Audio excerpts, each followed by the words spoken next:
When I was in Guatemala, one day, Irma, this lovely indigenous woman, came into the kitchen and she said my hands were burned shut at the age of 2 because I fell into an open fire in my family's home.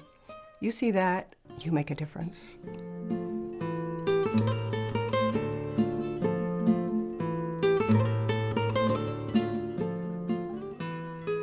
My husband was a physician, so after my husband died, I'd always wanted to go on a medical team, and I didn't think you could go unless you were a doctor or a nurse.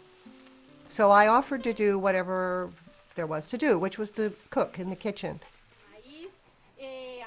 When I was in Guatemala, one of the things we saw was that the most dangerous activity a woman in the developing world can undertake is cooking for her family. Most of these women spend all day cooking indoors over smoky open fires. And most of them have a baby on the front or a baby on the back. So that baby is inhaling so much smoke it's equivalent to 3 packs of cigarettes a day. I saw babies whose lungs were so choked with creosote they couldn't intubate them. They couldn't put the tubes down their throats, and so they couldn't save the babies' lives. It makes me cry because I just think of how people live and how I live. I'd heard of fuel-efficient stoves. I knew that that was a way to get rid of those open fires in the homes. And so we started this initiative to establish factories to produce and sell stoves. And at that point, that was the beginning of StoveTeam International.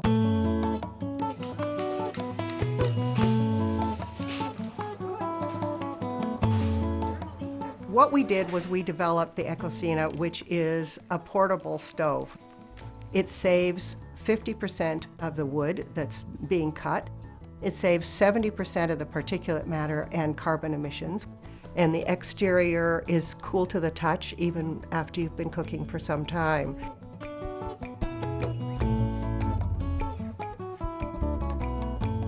To date, we have started 6 factories in 5 countries. I want this to go on forever.